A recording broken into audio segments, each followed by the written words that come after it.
Alors, nous fêtons les 20 ans de BD de Quentin. Et on va faire ça avec une petite interview. En fait, petite, bon, ça va quand même être assez long parce qu'on a une dizaine de questions. Et puis, Quentin a des choses à dire. Donc, on va faire une interview dans le style 20 ans dans le rétro. Ouais. On commence tout de suite sur les 20 ans, justement. Alors, est-ce qu'ils sont passés vite? Est-ce qu'ils sont passés lentement? Tu réalises que ça fait 20 ans que tu fais de la BD? C'est à la fois beaucoup et pas beaucoup. C'est un peu une réponse de Normand. Commencé à l'été 2003, quand je venais d'avoir 13 ans. Et ouais, c'est vrai que je vais bientôt avoir 33 ans, donc il y a déjà une vingtaine d'années. Je m'en souviens comme si c'était hier, en fait. C'est ça qui est un peu étrange, c'est qu'à la fois je m'en souviens très bien, à la fois j'avais 13 ans, donc j'étais pas du tout celui que je suis aujourd'hui.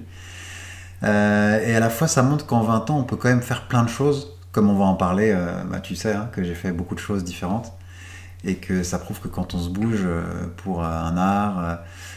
Pour sa passion, on peut faire beaucoup de choses, année après année, mois après mois.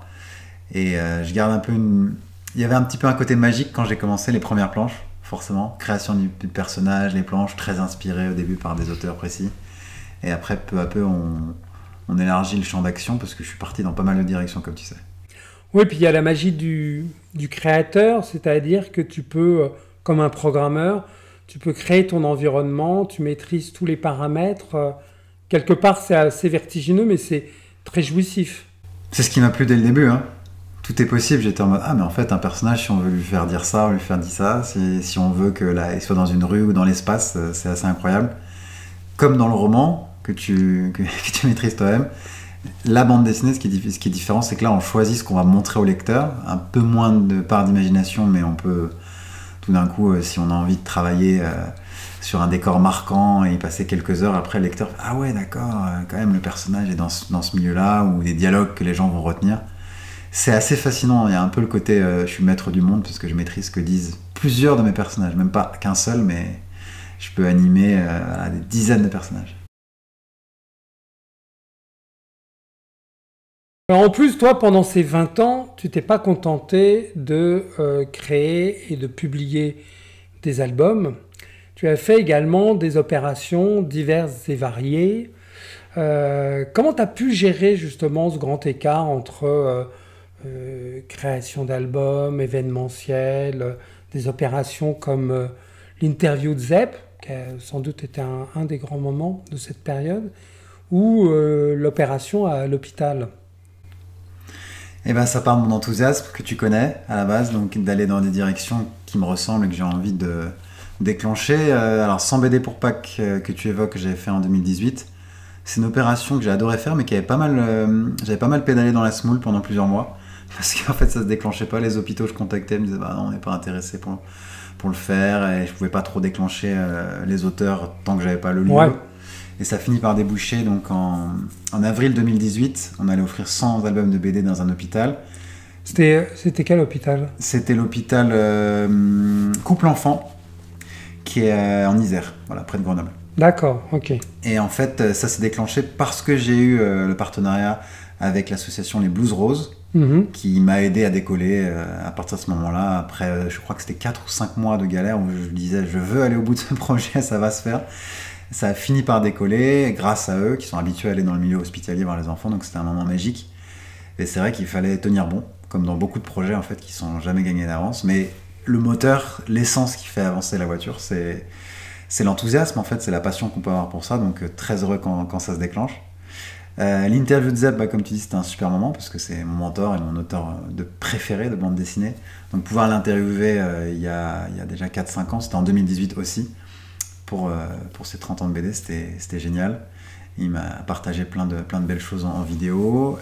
Et après, les albums aussi. En fait, au début, j'ai fait les albums de bande dessinée. Et un jour, quand j'ai eu envie de faire 100 BD pour Pâques, c'était un peu un déclencheur pour moi de me dire est-ce que je suis capable de fédérer des gens sur la bande dessinée, mais pas forcément sur mes bandes dessinées ou sur la sortie d'un album, mais sur un événement qui en plus est une bonne action caritative.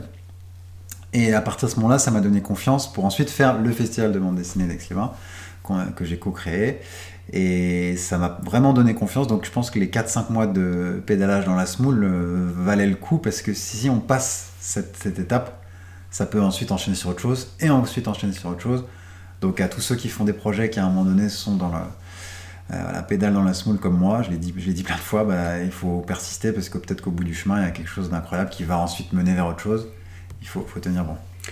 Cette caractéristique un peu multicarte, c'est-à-dire que tu t'es pas contenté d'être un auteur, tu as également géré des événements, des projets, etc. Est-ce que c'est quelque chose que tu avais envisagé dès le départ ou c'est venu comme ça et qu'est-ce que ça t'a apporté ou qu'est-ce que ça t'a coûté? Bonne question, je ne l'avais pas du tout envisagé quand j'avais 13 ans. Ouais, c'est une question qui n'était pas prévue en plus. Ça rebondit sur ce qu'on se dit. Ouais. En 2003, quand j'ai commencé la BD, j'étais en mode je veux être un auteur de bande dessinée. Et j'avais pas du tout pensé faire une action en hôpital, interviewer mon mentor, faire un festival. C'est venu au fur et à mesure parce que je pense que le côté faire des albums n'a pas suffi. Je me suis dit, je suis tellement fan de bande dessinée, j'aime tellement rencontrer des gens que si je me contente, entre guillemets, parce que c'est déjà énorme, mais de faire des albums, on va dire, seul à ma table à dessin, il y a un manque pour moi. Donc j'ai besoin d'aller voir tous ces gens et de créer des choses. Et par exemple, un festival de bande dessinée, j'étais pas toujours invité au festival que j'aurais aimé faire. Et en fait, le déclic, ça a été de se dire, je vais faire le mien. Comme ça, je suis sûr que je serai invité. Et je pourrais inviter des auteurs dont j'ai connu le travail, que j'aime et que j'aimerais rencontrer, contacter. Et du coup, ça s'est fait parce qu'on a eu Jean Van Damme, ensuite on a fait la deuxième édition qu'on devait se faire avec l'Odec, donc j'ai lu aussi ses albums quand j'étais enfant. Donc c'était génial de pouvoir ouvrir le champ des possibles et se dire, il n'y a pas vraiment de formation pour lancer un festival et être directeur d'un festival de bande dessinée, à part tout le travail qu'on va faire et qu'on a fait de monter une assoce, de lever des fonds. Et à partir de ce moment-là, on est un directeur de festival, on est un organisateur parce que le festival a lieu. C'est en faisant qu'on devient forgeron, quoi. Ouais. Alors, en fait, tu as aussi beaucoup, tout au long de ton parcours, pas seulement au début, creusé la dimension culture de la BD, que tu as bien labouré, en quelque sorte. Et je pense que tu as été surpris de constater que ce n'était pas souvent le cas dans les gens que tu as rencontrés. J'ai eu exactement la même expérience en matière informatique. J'ai beaucoup creusé la culture informatique. J'ai toujours été très, très surpris de voir combien les informaticiens s'intéressaient peu à leur histoire, à leur patrimoine, à leur culture. C'est vrai que souvent les auteurs de bande dessinée s'intéressent à savoir dessiner, raconter s'ils sont scénaristes et coloriser. Ils sont pas forcément fans de tout l'univers bande dessinée qui va de la connaissance des magazines à aller à des festivals, faire un festival, connaître les journalistes, l'histoire de la bande dessinée. C'est vrai que moi, je me suis plongé dedans. Tu m'as vu étant ado, toutes ces années, jeune adulte. J'avais le dictionnaire de la BD que m'avait offert. On est allé ensemble, d'ailleurs, en partie en festival avec mes deux parents et après tout seul. Mais j'ai vraiment creusé cet aspect-là, ce qui fait que... Et récemment, même, j'ai travaillé dans une galerie de bande dessinée. Donc, j'ai connu pas mal d'aspects, presque tout. Et vu que je me suis édité moi-même, j'ai couvert un large champ. Mais après, c'est ma personnalité qui fait ça. D'autres vont dire, moi, je me suis contenté, des gros guillemets, de faire une carrière d'auteur qui est déjà énorme parce qu'il faut pondre des pages, des albums, à la rencontre des lecteurs. Mais c'est vrai que ça dépend beaucoup de la personnalité de chacun. Clairement, dans ce parcours d'auteur, ton œuvre marquante, c'est la saga Ant-Man. Tu peux nous en parler? Est-ce que tu es satisfait du résultat sur le plan artistique? Déjà, commençons par ça. Réponse honnête, niveau dessin, je suis pas un grand dessinateur, donc ça a été pas mal un challenge pour moi de dessiner des décors, des personnages en action, et d'essayer de progresser. Donc niveau artistique, je suis assez satisfait, mais pas aussi satisfait que j'aurais aimé l'être. J'ai eu de la chance de trouver des bons coloristes, qui ont quand même donné du peps au graphisme, trouver des imprimeurs qui m'ont fait des beaux albums cartonnés, après le premier qui était souple. Et globalement, ça se tient, on reconnaît le personnage. J'ai progressé. Après, voilà, j'ai vu aussi beaucoup de choses graphiques pendant ces 20 ans où des fois je dis waouh, j'aimerais dessiner comme ça c'est trop bien, ce truc de couleur. Des fois, on chope des instants comme ça, des petits détails en disant ah, j'aurais trop aimé mettre ça, mais maintenant les albums ils sont faits. Mais en tout cas, quand même, je me suis pas mal donné parce que j'ai pu mettre des clins d'œil à Aix-les-Bains. On a vécu longtemps je m'en souviens. Dans la saga, des rues que j'étais allé prendre en photo puis redessiner. Donc ça, c'était top. Et j'ai pu dessiner plusieurs personnages, les parents, la sœur de Mika, puis l'univers des super-héros. Donc content quand je vois mes 5 albums les 5 tomes de Ant-Man sur l'étagère, qui est mon œuvre finalement. Et après, toujours le regard exigeant. Toi, tu peux comprendre, vu que tu fais des livres depuis plusieurs décennies, de dire ah tiens, celui-là, j'aurais aimé qu'il soit un peu plus comme ça. Des fois, on peut aussi le rééditer un peu différemment, mais bon, je vais pas tous les redessiner. Ce qui est sûr, c'est que je vois entre le début du tome 1 et la fin du tome 5, il s'est écoulé beaucoup d'années, parce que le début du tome 1, je l'ai commencé en 2011. Ah oui, en effet, ouais. Et le tome 5, qui est paru en juillet 2021, j'ai dessiné les dernières pages mai-juin 2021. Donc ça veut dire 10 ans. Ouais. Et encore, ça remontait encore 2 ans par album, quoi, à peu près. Ouais, voilà, c'est à peu près ça. Et ça remonte encore plus loin, parce que comme tu sais, c'était mon projet d'adolescence. C'est-à-dire qu'on est né en janvier 2007 dans un carnet. Donc rien qu'entre janvier 2007 et 2011, où il y a les premières pages qui figurent dans le tome 1, rien que là, il s'est écoulé à peu près 4 ans. Et ensuite 10 ans jusqu'à la fin du tome 5. Donc c'est un sacré chemin. Et au niveau scénario, la façon dont l'histoire se développe ou s'est développée, et la façon dont les personnages ont pris vie, et ont pris corps, et est-ce que tu as réussi à garder les choses sous contrôle, ou par moment tu t'es dit, bah tiens, j'avais pas imaginé ça, mais pourquoi pas, c'est pas mal. Ce que j'ai fait, c'est que je me suis laissé porter, c'est-à-dire que je savais pas la suite. Si on m'avait torturé, j'aurais dit, j'en sais rien, moi, la suite du tome 2, tome 3, je peux rien vous dire. J'ai des pistes, mais je me laisse porter, parce que j'aurais trouvé ça dommage de dire, bon, ok, tome 1, il y aura 5 tomes, et puis ça se finira comme ça. Moi, il y a un côté qui me frustre un peu de dire, bon, ce sera comme ça et pas autrement. Je préfère me dire, j'ai les grandes lignes, j'ai des envies, mais je vais rectifier le tir au fur et à mesure de mes envies, lectures et comment je sens mon personnage. Et du coup, j'ai pu un peu me surprendre moi-même en me disant, tiens, c'est vrai que j'avais pas pensé aller dans cette direction-là, mais vu mes lectures récentes, vu comment je vois le personnage peut évoluer et doit évoluer, j'ai envie d'aller dans cette direction-là. Donc niveau scénar, je suis très très content du résultat. J'ai relu les albums il n'y a pas longtemps, et là, je suis très très très content du résultat niveau scénario, plus qu'au niveau dessin. Donc en tout cas, niveau scénario, je suis ravi, et j'ai pu faire évoluer mon personnage surtout. Parce que le piège dans beaucoup de séries, c'est que les personnages, ils évoluent peu. Et donc là, il faut vraiment qu'il évolue, et en 5 tomes, il a pas mal évolué, et il pourrait même encore évoluer, parce que là, j'ai fait, après ces 5 albums qui forment le premier cycle, j'ai fait une vraie pause, mais je pense qu'il reviendra dans quelques années, peut-être même pas mal d'années, mais je pourrais le faire pas mal évoluer, on en a un peu discuté ensemble, mais je pourrais imaginer le faire complètement évoluer, parce que je suis seul maître à bord, donc... T'as été surpris par le fait que les personnages ont une certaine autonomie, et qu'au bout d'un moment, finalement, on contrôle effectivement les choses, mais pas complètement.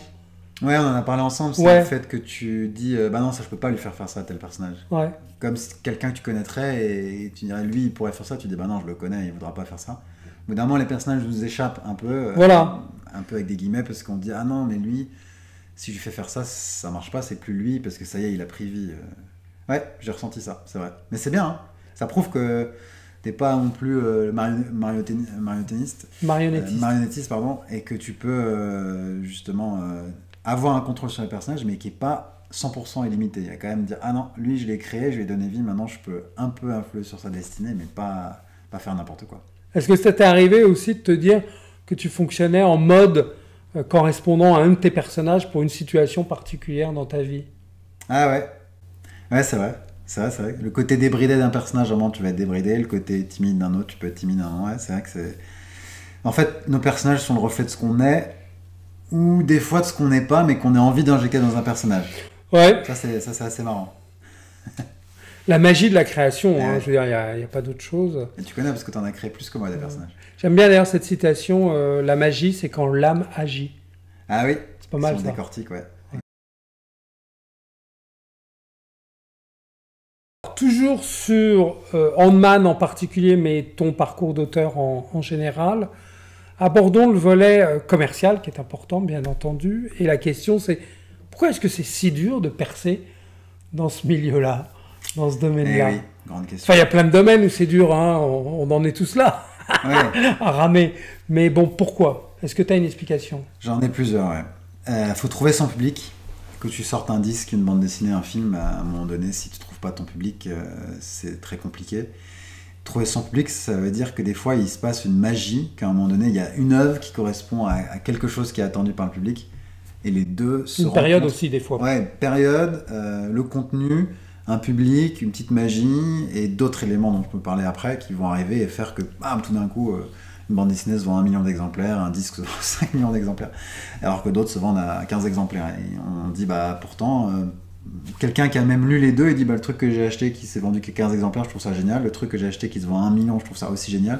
Je sais pas trop pourquoi. Il y a l'aspect magique qui joue dans tous les domaines artistiques et même tous les domaines commerciaux du monde. À un moment donné, il y a quelque chose qui... Alors, les Américains appellent ça le product market fit. Quand il y a un fit entre le produit et le marché. C'est vraiment sur des articles product market fit. Et des fois, il se passe ça, une magie avec une œuvre, comme Astérix par exemple, qui est un géant phénomène, où c'est en quelque sorte les Français qui ont dit nos ancêtres c'est Astérix, on se retrouve là-dedans, ça nous fait rire, c'est bien, et les albums nous plaisent, paf, et tout d'un coup tout le monde lit et achète ça. Oui, c'est vrai, parce qu'au départ c'était pas si évident, quoi. Ah non. Faire des albums de BD sur l'Antiquité gauloise. Ouais, c'est ça. Et maintenant, ça nous paraît évident. Oui, maintenant, avec le recul, on peut même pas imaginer. Avant Astérix, c'est vrai qu'on n'avait pas vraiment notre héros gaulois en BD. C'est ce qu'on ressent. Même si on n'est pas spécialement fan, on peut dire, c'est vrai qu'avant Astérix, il y avait Astérix, c'est obligé. Et donc, un aspect après plus technique, mais très important, c'est la diffusion. Ouais. Comme tu connais, si on est mal diffusé, ça réduit nos chances d'être exposés devant les yeux des lecteurs et du coup qu'ils achètent notre œuvre, qu'ils la connaissent, qu'ils la partagent, qu'ils en parlent. Qui la connaissent même, ne serait-ce qu'arriver à eux. Donc comme tu sais, moi je suis allé beaucoup démarcher, des librairies, des bibliothèques, même des grandes surfaces, je suis diffusé à la Fnac, Cultura, librairie indépendante. C'est vrai qu'il faut toujours d'abord arriver à convaincre les décideurs du lieu de nous diffuser, et ensuite que ça se vende. Pas juste 1, 2, 3, mais qu'on en ait des dizaines, puis des centaines, puis des milliers qui puissent s'écouler pour rentabiliser. Donc c'est difficile, mais pas impossible, parce qu'il y a beaucoup de séries comme Astérix ou Titeuf ou Spider-Man qui n'étaient pas du tout attendues et qui ont trouvé leur public et décollé et fait des miracles. Et c'est vrai que pour tous les créateurs qui se lancent là-dedans, il faut qu'ils aient conscience que trouver un marché, un lectorat, c'est plus que difficile. J'ai envie de dire, c'est difficilissime, parce qu'il y a des milliers de livres. Rien qu'en bande dessinée, il y a à peu près 5 ou 6 000 sorties par an. Trop de Dieu. C'est juste incroyable. Personne ne peut lire tout ce qui sort. Personne ne peut connaître tout ce qui sort. Ensuite, il faut arriver à motiver les gens, dire « Ok, je passe à l'acte et j'achète. » Puis ensuite, j'achète la suite. Puis j'en parle un peu autour de moi. Et puis après, il y a Noël qui arrive. Et puis on enchaîne. Personne n'attend personne, en fait. C'est vraiment un marché où ça roule. Et puis, il faut arriver à trouver sa place. Bon, il y a des techniques pour essayer de percer. Il y a des stratégies commerciales.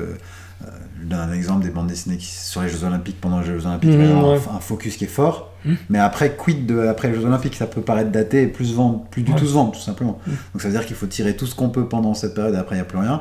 Et d'autres qui vont dire, moi ça a été mon choix de dire je fais mon œuvre dans Ant-Man à mon rythme.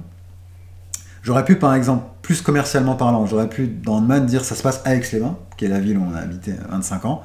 Et il y a des panneaux Aix-les-Bains, c'est clairement Aix-les-Bains, et je le rayonne, le claironne sous tous les toits. Non, j'ai plutôt dit c'est un peu inspiré d'Aix-les-Bains, mais il n'y a pas le nom de la ville. Donc, et des fois, c'était des clins d'œil dans des cases à Paris ou à d'autres villes. Donc ça prouve que j'ai pas voulu surfer sur ça à tout prix. Peut-être que j'aurais vendu 2 fois plus. Si sur la couverture, il y aurait eu... Va savoir. Va savoir. Mais donc voilà, comme je disais tout à l'heure dans la question sur l'opération à l'hôpital qu'on a fait, faut tenir bon parce que des fois il y a des albums. Moi je me suis penché sur cette question, des séries qui ont commencé à vraiment avoir du succès après le 6e, 7e album. Beaucoup de séries qui sont arrivées à devenir des million sellers. Souvent, j'avais fait le calcul une fois, c'était au bout du 7e album que ça commençait à coller. Ça veut dire qu'il faut quand même tenir. Si tu fais un album tous les ans, c'est-à-dire que pendant 7 ans, t'es à la recherche d'un succès. Bon, des fois ça monte jusqu'à atteindre le fameux million d'exemplaires vendus, mais des fois ça n'arrive pas. Et après 7-8 albums, il y a un plateau. Voilà, ça marche pas tout le temps. Question dans la question, pourquoi c'est si difficile de se faire éditer par des éditeurs, justement? De se faire publier par des éditeurs? C'est devenu un peu plus facile qu'avant. D'accord. Maintenant, ces dernières années, il y avait un éditeur qui avait dit une fois une phrase que j'avais bien aimée, il a jamais été aussi facile à notre époque de se faire éditer, et paradoxalement, de trouver son public et d'avoir du succès. Ouais. Mais je pense que j'ai une explication à cette phrase, c'est que, bah oui, vu qu'il n'a jamais été aussi facile de se faire éditer, donc il y a 6000 BD, comme je te disais, par an en France, qui sont édités. Du coup, pour sortir du lot, bah, bonne chance. Sur 6000, ça tient du coup de poker. Ouais. Et puis on sait aussi que beaucoup des grandes maisons volent au secours de la victoire, c'est-à-dire font des opérations de promo, principalement sur les titres qui se vendent. Donc comment sortir de ce cercle qui a l'air complètement fermé, quoi?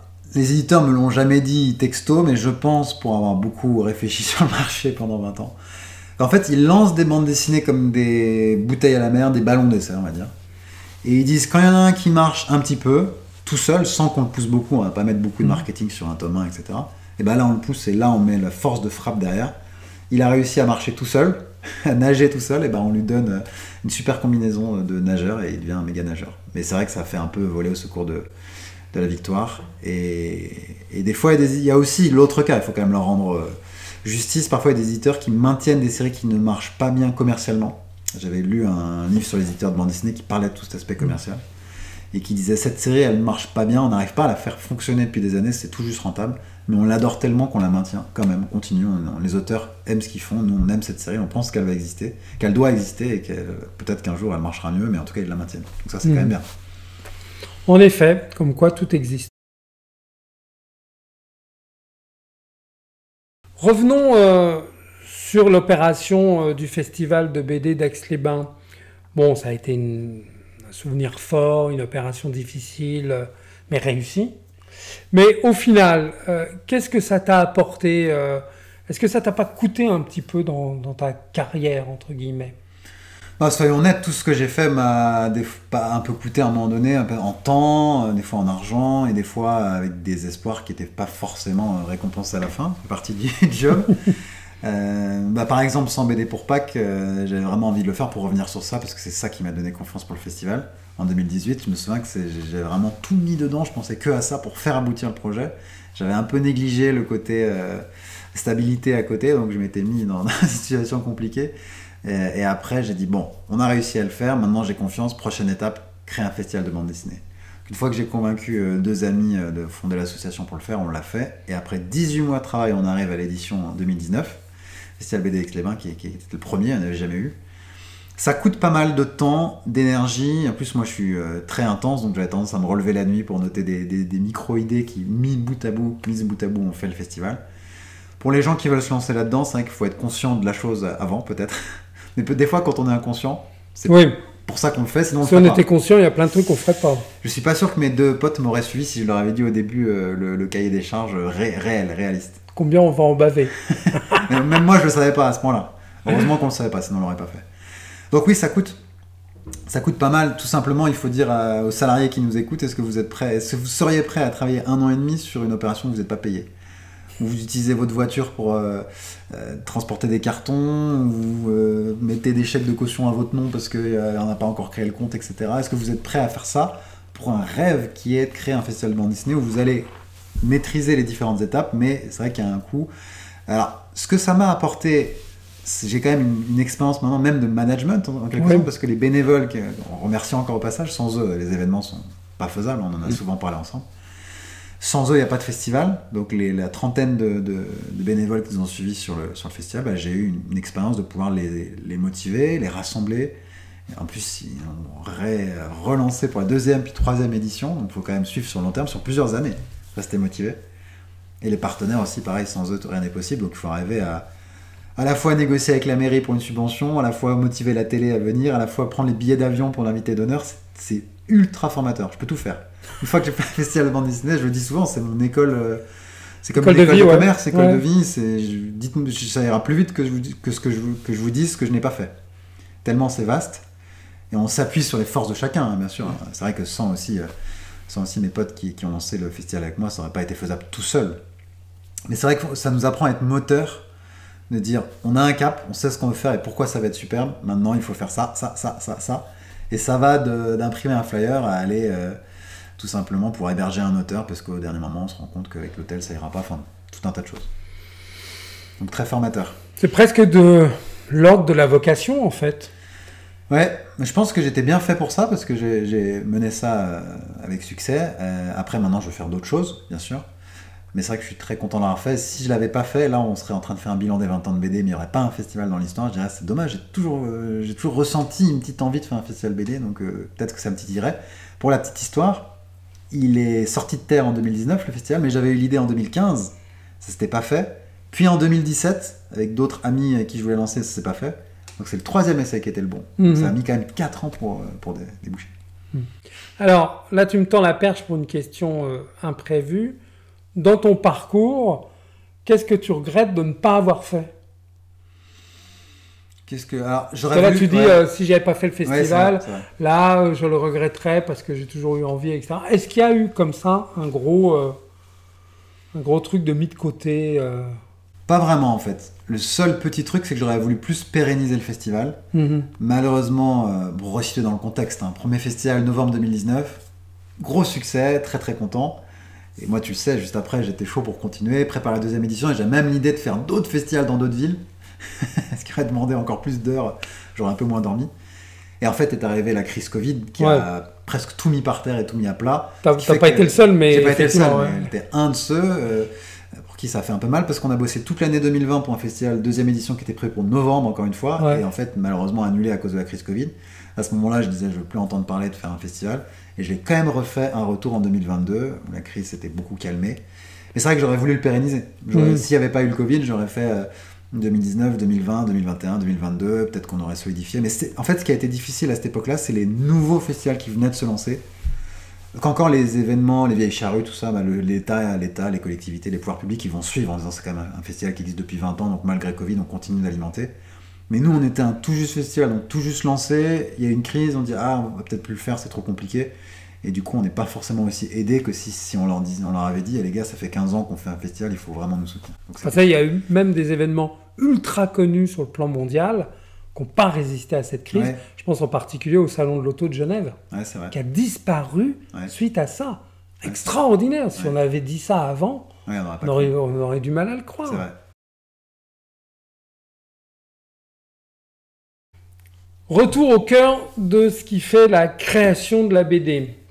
Et un peu une question piège. Qu'est-ce qui est le plus dur ou qu'est-ce qui te plaît le plus, le dessin ou le scénario? Grande question pour tous ceux qui veulent faire de la BD. Moi, je pense que le dessin est plus difficile.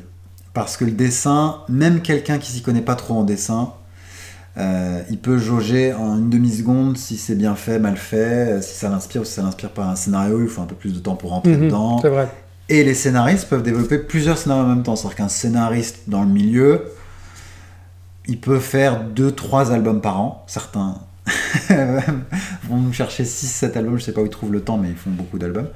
Alors qu'un dessinateur, c'est rare qu'il fasse 2-3 albums par an. Souvent, c'est un album par an. Pour les plus rapides, 2 à 1,5, quoi. Donc ça veut dire on peut multiplier les projets quand on est scénariste. Notre carrière, elle peut commencer à être tentaculaire. Un dessinateur, il peut pas vraiment être sur le pont sur 3 séries en même temps. Moi, j'aime plus le scénario, en réalité. Je me considère même plus comme un scénariste qui a voulu dessiner pour faire ses propres histoires, que comme le dessinateur fou qui remplit 36 carnets par jour et qui vit plus par le dessin que par la parole. Il y en a, ils dessinent plus qu'ils ne parlent. C'est même pas une caricature. J'ai vu en école d'art. Donc le scénario me plaît plus. Je préfère faire ça. Après, ça se bosse quand même pas mal. C'est-à-dire que pour un album de Handman qui se lit en 20 minutes, je mettais 7 mois de travail de scénario. Oh, ça m'étonne pas. Voilà. Par petites touches, les pages que j'avançais, que je relisais, que je refaisais. Et une fois que le scénario entier me plaisait vraiment, après 7 mois, même 8 mois de travail parfois, je disais, ça y est, c'est bon, on peut enfin commencer le dessin soigné à proprement parler. Et là, page après page, il y a quand même plus de 40 pages à faire, donc chaque décor, chaque personnage, chaque bulle, il faut la dessiner. Alors moi, je faisais en plus crayonner, ancrage, gommage, et puis nettoyage sur l'ordinateur, donc c'est quand même sacré travail. D'une façon générale, je pense que les gens ont tendance à sous-estimer le travail, l'importance, le poids du scénariste vis-à-vis du dessinateur, alors qu'on a des exemples célèbres qui montrent que si le scénario n'est pas au rendez-vous, c'est la cata. Avec l'exemple d'Astérix, justement, à partir du moment où le scénariste a disparu, le dessinateur était toujours là, mais la série ne valait plus rien. À l'inverse, il y a des scénaristes qui sont devenus célèbres par leur apport, comme Van Damme, par exemple. Ouais. Van Damme, il a porté ces fameux héros cultes. Il a pas mal galéré aussi.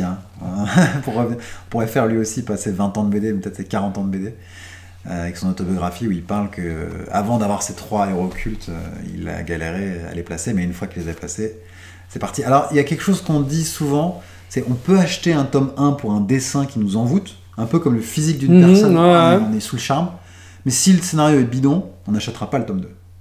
Alors qu'un album où on n'aime pas trop le dessin, mais on dit bon, je tente ma chance, et que le scénario, on adore, on achètera le tome 2, même peut-être en disant ouais, j'avoue, le dessin est pas terrible, mais l'histoire est tellement bien que je m'en fiche, je continue à l'acheter, et peut-être que le dessin progressera. Ou... Tu vois ce que je veux dire? Ça arrive souvent, ça. Je reviens là-dessus, ça n'a rien à voir avec le sujet qu'on traite là tout de suite. Mais dans ton parcours, tu as eu la possibilité de connaître et même d'échanger avec des superstars. Ouais. On parle de Van Damme, on parle de Zepp. C'est dingue, tu imaginais ça au début? D'approcher d'aussi près j'en rêvais. les top guns du domaine? Bah, j'en rêvais et c'est devenu réalité à force des fois de chance, des fois de T'as persistance. rencontré des éditeurs aussi connus? Ouais, presque tous. Donc, par chance, par petite touche. Mais après, au-delà de les rencontrer, c'est qu'est-ce que tu fais de ce qu'ils t'ont dit? Qu'est-ce que tu fais de cette rencontre? Des fois, effectivement, Zepp m'a dit des choses dans l'interview, et quand je l'ai rencontré pas mal de fois, qui sont restées dans ma tête et dont on peut se servir même des années après. Des phrases philosophiques ou des choses vraiment intéressantes. Et j'ai rencontré aussi d'autres dessinateurs moins connus. Quand j'étais ado, on est allé dans l'atelier de Julio Ribera. Oui, je m'en souviens. Ouais. Qui m'avait donné quelques clés aussi sur le dessin, des fois à laquelle je repense aujourd'hui. Donc il faut se servir de tout ce qu'on va pouvoir dire. Et c'est vrai que c'est un rêve de pouvoir rencontrer ces mentors, ces idoles et ces auteurs qui nous ont fait rêver. Alors, pendant les festivals, tu fais tout. Mais quand tu t'occupes de créer tes albums, tu fais pas tout. Pourquoi tu as choisi de ne pas faire les couleurs alors qu'on pouvait imaginer, en gros, c'est de l'intégration verticale, l'auteur fait tout? C'est vrai. Raconte ça. Certains qui sont multitalents, dessin, scénario et couleur. Ouais. C'est vrai que moi, la couleur, j'ai voulu la déléguer. Je l'ai déléguée parce que c'est pas quelque chose que j'aime vraiment faire en réalité. D'accord. Donc, vu que je sens, et je suis honnête avec moi-même, je dis c'est pas mon truc, je pense que je pourrais trouver des personnes qui sont meilleures que moi, donc je les ai trouvées, on a pu travailler ensemble. Du coup, j'envoyais les pages en noir et blanc et c'était Noël parce que je recevais en couleur. C'est quand même incroyable. Ces propres pages. T'étais le premier à en profiter. Voilà, c'est ça. Et au début, c'est vrai que je voulais pas mal contrôler les coloristes en disant telle couleur, je veux la veste qu'elle soit verte, là, qu'il y ait un reflet, etc. comme ça. Je fais ça un peu au début et après, j'ai tout de suite arrêté de faire ça parce que je les laissais libres en me disant ils vont amener des choses auxquelles je pense pas et après, je leur fais rectifier. Alors, ça, c'est excellent. Ça, par contre, je voyais pas comme ça, il faut qu'on change. Et ils ont amené plein d'idées auxquelles j'avais pas pensé. Et je me souviens, il y a une scène en particulier dans le tome 2 de Ant-Man où là ça se passe la nuit et il fallait quelque chose de bien précis. J'étais allé prendre des photos à Aix-les-Bains la nuit avec les lumières des vitrines. Donc là il y a plein de reflets, même une pharmacie qui est allumée à 22h, il y a le côté, la croix verte qui rayonne sur la rue et un reflet vert par terre. Et c'est ce charme-là que je voulais avoir où vraiment on soit plongé dans l'histoire et on se dit il ressort la nuit. On a tous connu cette ambiance avec toutes les vitrines qui est assez charmant. Et ça, j'aurais été incapable de le faire tout seul. Sur d'autres BD plus courtes que j'ai faites, comme tu sais, j'ai fait des BD d'une page, de 4 pages. Des fois, je fais mes couleurs. Mais c'est des couleurs vraiment basiques. C'est pas mon truc. Peut-être qu'un jour, à travers un test à l'aquarelle ou autre, j'aurais envie de me lancer et de faire des choses un peu moi-même. Aussi, pour la couverture du tome 5, le fond, c'est à la peinture que j'ai scanné. J'ai fait pas mal d'essais que j'ai scannés et du coup, là, je me suis dit, ça, il y a un charme particulier à la couleur que j'ai envie d'intégrer. Donc, peu à peu, j'ai demandé à mon coloriste d'intégrer des couleurs peinture scannées en plus de ce qui se fait sur Photoshop.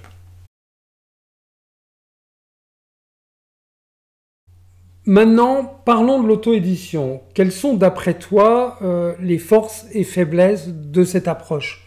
Qui est bien souvent une approche subie plutôt qu'une approche choisie. D'où, de par la difficulté de se faire éditer, même si c'est moins difficile qu'avant. C'est en train de changer, de bouger pas mal. Il y a pas mal d'auteurs, même qui ont déjà été édités chez des gros éditeurs, qui choisissent de faire aussi certains bouquins en auto-édition. Il y a eu le financement participatif ces dernières années qui a complètement explosé et ça se fait beaucoup alors qu'en 2000, il y avait que dalle. Donc, l'auto-édition, pour et contre. Alors les pour, c'est qu'on est complètement libre. On fait absolument ce qu'on veut. Si on veut que le livre ait 47 pages au lieu de 48, comme c'est le cas pour le tome 1 de Ant-Man, j'ai fait un petit pied de nez au fameux 48 pages, parce qu'il en fait 47, on peut le faire. Si on veut qu'il sorte à tel moment, en plus moi tu sais, j'ai fait des soirées de lancement. Je pouvais maîtriser, je dis je veux tel jour, je veux tel gâteau, tel flyer. Ça c'est génial, parce que au fond de nous, quand on se couche, on se dit j'ai fait exactement ce que je veux faire. Ça, c'est un prix qui est incroyable. Donc ça, pour tous ceux qui sont des gens qui ont vraiment envie de faire à 100% ce qu'ils veulent, l'auto-édition est une bonne avenue s'ils ont la personnalité qui va avec. Parce qu'on ne se le cache pas, il y a quand même des cartons à porter, des financements à trouver. Et puis, il faut que ça vive. Hein. C'est pas juste j'ai fait un livre, j'arrive pas à en vendre, j'en ai vendu 2. Non, pour rentabiliser, il faut en vendre 200. Donc maintenant, il faut y aller, il faut aller voir les librairies, se faire jeter, retourner. Donc il y a quand même pas mal de paramètres qu'il faut travailler et se connaître. Les contres, c'est la diffusion. C'est très très dur d'avoir une bonne diffusion en auto-édition. Si on n'a pas de diffuseur, si les librairies nous disent non, qu'on est un peu timide, ça va pas très loin, quoi. On n'arrive qu'à diffuser. Alors après, ça dépend. Si on veut faire son livre, être fier et en vendre 50 ou 100, qu'on a fait un tout petit tirage chez nous, ça peut être un rêve qui est accompli. Mais si on veut commencer à en vivre, si on veut commencer à vraiment avoir la consistance dans notre carrière, il faut y aller à fond. Et du coup, on se heurte souvent à la diffusion ou à la non-diffusion, plutôt, j'ai envie de dire. J'ai pas mal de copains qui s'auto-éditent, qui font des festivals, qui font leur carrière, que je croise souvent. Et eux, ils misent surtout sur les salons maintenant. Ils ont compris que c'est là où on peut rencontrer les lecteurs, vendre en direct. En plus, il y a cette ambiance sympa, un tour de France avec notre œuvre. Mais qui ont laissé tomber le côté diffusion dans les grandes surfaces, dans les librairies, parce qu'ils ont vu qu'il y a beaucoup de portes qui se fermaient. Moi-même, j'ai mis des années avant d'être dispo à la Fnac, à Cultura. C'est au gré aussi des opportunités qui peuvent arriver. C'est vrai que si on veut s'auto-éditer, toi tu connais aussi puisque tu en fais également, il faut savoir les pour et les contre et qu'est-ce qu'on veut faire exactement. Quelqu'un qui dirait je veux en vendre des millions et je veux que ça aille vite, quand on sait, comme on a parlé, que même quand tu es chez un gros éditeur qui a une force de frappe, ça met 5, 6, 10 ans. Faut pas s'imaginer qu'avec l'auto-édition tout va exploser d'un coup. En revanche, on peut se dire, même dès le premier jour, j'en ai déjà vendu 50. Moi, c'était le cas, le premier jour, le lancement de Handman, 1er octobre 2014, j'en avais vendu 53 exemplaires. J'étais le roi du monde ce soir-là. Avec tous ces gens qui étaient venus me voir au centre des congrès, c'est touchant de voir qu'on lance un livre et ça y est, c'est parti, on en vend 50, on dit ça y est, ça marche, les gens ont envie de suivre ce que je fais. Et il y en a qui achètent parce qu'ils te connaissent, ils veulent t'encourager aussi et ça fait partie du truc. Alors, est-ce que tu as ressenti dans ton parcours la stigmatisation liée à l'auto-édition qui était sans doute plus forte dans les décennies précédentes qu'elle ne l'est maintenant? C'est-à-dire que c'est un peu rentré dans les mœurs, mais est-ce que par moment, ça t'est arrivé de voir des gens avoir un reniflement de mépris parce qu'il n'y avait pas le nom d'un éditeur sur la couve? Beaucoup. Ah ouais? Beaucoup de mépris d'auto-édition. J'en sais probablement en 2014 et pendant au moins 5 ans. Gros mépris. Mais là, depuis 2 ans, mettons depuis 2020-2021, je sens que c'est en train de pas mal changer. Parce que j'ai vu certains, comme je te disais, certains auteurs qui étaient déjà édités chez des gros éditeurs, dire pas forcément j'arrête ma collaboration avec les éditeurs, mais dire j'ai fait des albums avec des éditeurs, des fois je touche une avance au droit, mais pas de droit d'auteur après. J'ai envie de faire un livre particulier qu'ils ne veulent pas forcément faire. Donc celui-là, je le fais en auto-édition. Et si il commence à y avoir un auteur, puis 2 auteurs, puis 3, notamment il y a un auteur qui vend beaucoup, Riyad Satouf, qui a même vendu des millions chez les gros éditeurs, qui a décidé de créer sa propre structure. Là, le milieu commence à se dire ah, tiens, il se passe quelque chose. Il se passe quelque chose. Après, est-ce que ça va vraiment se pérenniser? Pas forcément, parce qu'on n'a pas tous la personnalité, on n'est pas tous capables de dire je commence à créer ma structure, une entreprise, un expert comptable, des cartons partout, les journalistes à contacter. Il y en a qui ont horreur de ça, certains auteurs qui disent oh là là, moi, je sais que c'est compliqué. Ils ne sont pas des hommes d'affaires. Ils ne sont pas des hommes d'affaires du tout. Et ils disent moi, je me range derrière une écurie d'un éditeur qui fait parfois très bien son travail et je ne suis pas du tout un entrepreneur. Est-ce que, justement, ça t'a pas gêné, souvent, voire blessé, qu'on te qualifie d'homme d'affaires en plus d'être un auteur? Est-ce que, des fois, on t'a pas balancé ce qualificatif à la figure en disant « bah oui, non, mais t'es pas vraiment un auteur, t'es pas vraiment un artiste », parce que t'as la dimension business, bien obligé de l'avoir. Une fois, il y a un auteur qui m'a dit « tu ne te comportes pas comme un auteur de BD ». Et à ce moment-là, c'est vrai que ça m'a fait pas du bien, mais aujourd'hui, j'ai envie de dire « ouais, t'as raison, je me comporte pas comme un auteur de bande dessinée, je me comporte comme un auteur, organisateur de festival, entrepreneur ». Et là, je suis en train de lancer mon agence de communication.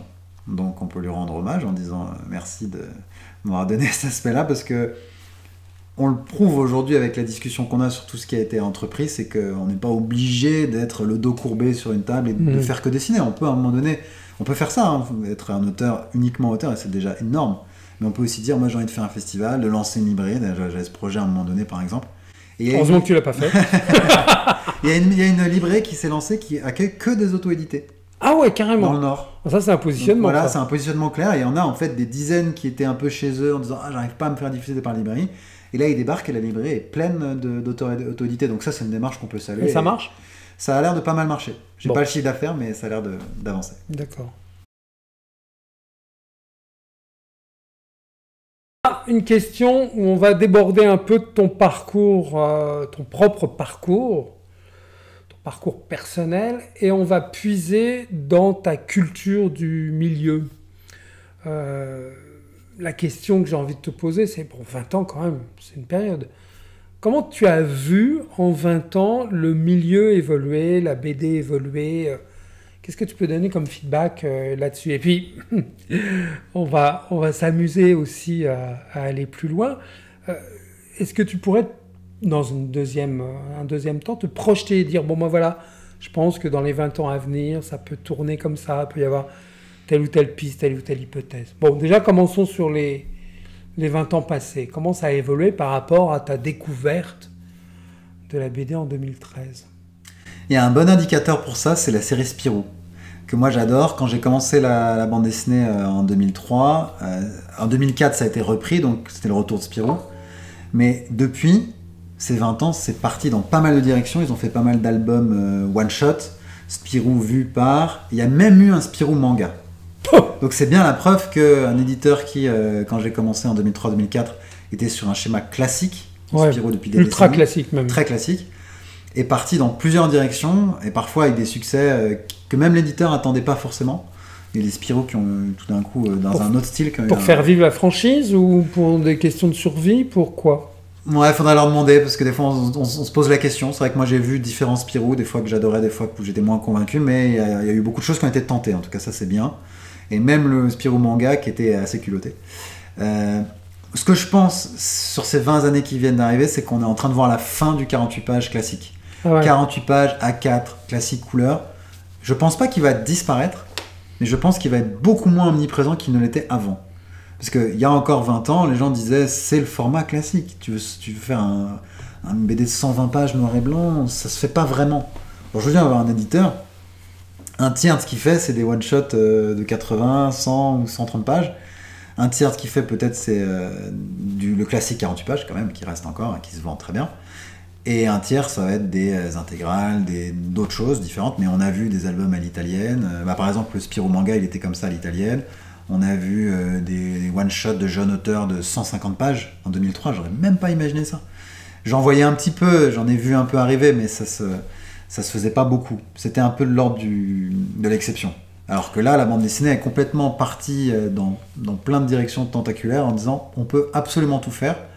Et il y a même des auteurs qui ont fait des albums. Alors, moi, mon album préféré de bande dessinée, si je dois en regarder qu'un seul, c'est Blanquette, qui est un album de 600 pages noir et blanc. Waps. Et quand moi j'ai découvert ça, que tu m'avais offert d'ailleurs quand j'étais adolescent, ça a presque redéfini ma vision de la bande dessinée, parce que quelques mois avant, j'étais sur des Spirou de 48 pages, la suite dans un an, et là je vois un album, gars, 600 pages, le pavé, ça, je me suis dit c'est possible d'aller dans ces directions-là. C'est ça aussi qui a créé mon côté tout est possible. C'est que si j'étais resté dans les années 80, ou même avant, dans des Tintin, Astérix, Spirou, etc., j'aurais été bon, c'est la bande dessinée classique que j'adore, que tu adores aussi, mais c'est vrai qu'à partir d'un moment où un mec arrive et redéfinit ça, et après l'arrivée du manga aussi a beaucoup bousculé. C'est vrai qu'il y a encore quelques années, beaucoup d'éditeurs ou même d'auteurs disaient le manga, on sait pas trop comment le prendre, etc. Aujourd'hui, il y a des jeunes auteurs qui ont été biberonnés au manga et à la BD franco-belge et qui du coup nous sortent un style qui est un peu un mix des deux. Moi j'en connais qui ont un style qui est vraiment un mixte, et donc ça veut dire, pour répondre à la deuxième partie de la question, pendant les 20 prochaines années, je pense que la bande dessinée va pouvoir encore partir plus loin dans différentes directions, et que le côté ultra classique va rester, j'espère d'ailleurs. Les 48 pages, il va pas disparaître, mais je pense pas qu'il va rester comme le sacro-saint BD franco-belge, c'est comme ça et pas autrement. Et alors, et la BD numérique, ou plus exactement la diffusion numérique de la BD, ça tarde à décoller, c'est enfin établi, qu'en est-il ? Moi, je consomme la BD comme ça, y compris à travers un site spécialisé qui s'appelle Isneo, qui est très bon par ailleurs. Quelle est ta vision des choses là-dessus? J'aurais pu penser que ça décollerait pas mal. Finalement, ça stagne un peu.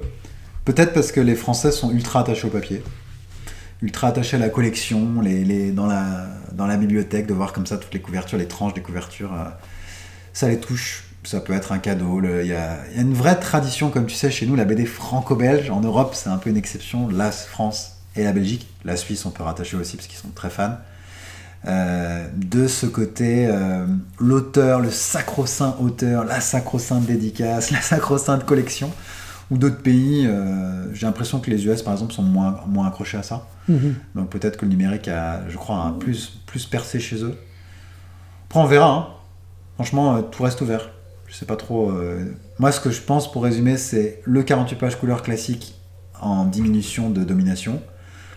Beaucoup d'influences manga et comics qui vont se mélanger dans des styles un peu hybrides.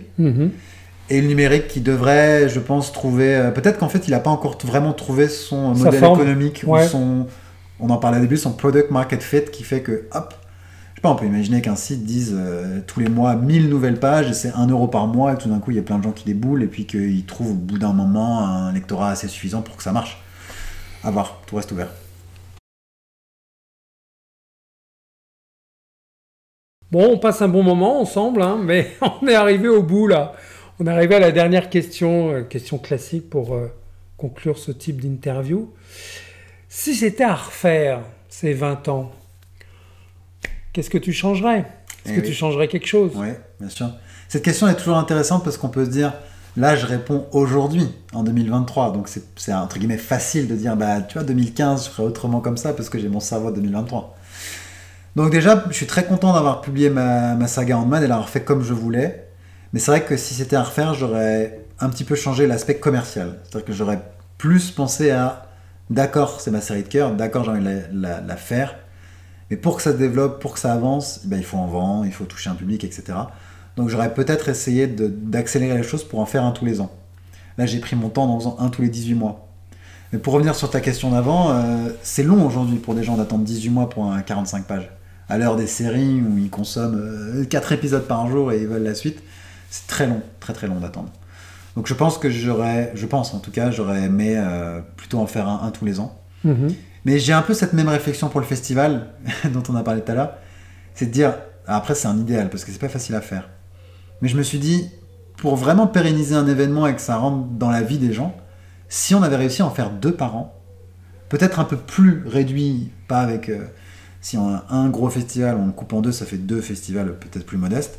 Mais le fait d'en avoir un par exemple l'été et un autre l'hiver, juin, décembre par exemple, ça aurait peut-être créé quelque chose chez les gens de récurrent, de plus fort. Du coup, tu t'ancres peut-être plus facilement. Et c'est le même mécanisme pour l'album. Chaque Noël, retrouver le nouvel album, tchac, tchac, tchac. Et du coup, c'est plus facile pour les gens dans leur tête de dire tous les Noëls, il y a un nouvel album. Là, j'ai voulu le faire à ma façon, avec ça sera prêt quand ça sera prêt. Et c'est vrai que commercialement, c'est pas la meilleure chose, faut le dire. Donc ça, peut-être qu'avec l'œil que j'ai aujourd'hui, j'aurais fait différemment. Et j'aurais voulu aussi peut-être faire plus de collaborations avec d'autres auteurs. J'en ai fait assez peu. Là, j'ai fait des pages au scénario qui ont été dessinées par un Greg Blondin, qui est un superbe dessinateur, qui vont sortir dans des agendas Clairefontaine, là, dans 2 mois, à la rentrée 2023. J'étais très content de faire ça, mais c'est vrai que si ça avait été à faire, j'aurais aimé faire ce genre de choses plus tôt.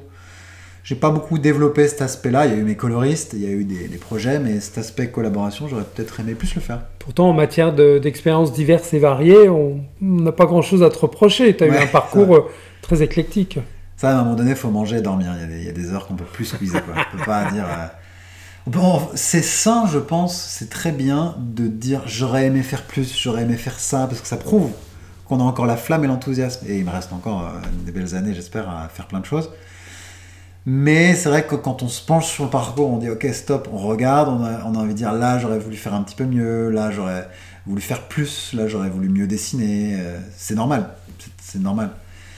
Et après, peut-être qu'on peut se nourrir de petites frustrations qu'on a eues comme ça pour dire bah, pour les années à venir, je vais faire plus de ça, je vais avoir un meilleur budget, je vais faire plus de collaborations, je vais plus soigner le dessin, le scénario, je vais partir dans une direction que je m'interdisais avant parce que j'étais plus timide et maintenant on va y aller encore plus à fond. Donc à tous ceux qui peuvent se dire ah ouais mais j'aurais voulu faire ci, j'aurais voulu faire ça, Et c'est normal. Je pense pas qu'il y a un seul auteur qui va nous dire ouais, après 20 ans, après 30 ans, absolument parfait, je changerai pas une virgule.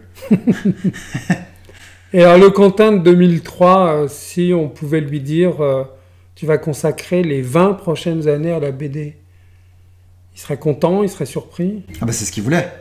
Ouais. J'ai commencé en août 2003. Donc mission accomplie. Ouais, c'est ça. Commencé en août 2003 et en décembre 2003, j'ai commencé à écrire mon aventure et mon parcours dans la BD, que j'avais écrit un document, la BD et moi, et je mettais mois après mois, j'ai fait ci, j'ai fait ça, j'avance, j'ai envie de faire ça. Donc je pense qu'il serait content de dire ah bah ça y est, j'ai fait mes albums comme je le rêvais. Surtout quand même c'était le rêve d'adolescence. Beaucoup de gens ont un rêve d'adolescence qu'ils ne font pas en réalité. Des années après, ils ont changé de projet. Un jour ils ouvrent un carton, ils le voient, ils disent ah ouais c'est vrai que ça aurait été bien si je l'avais fait.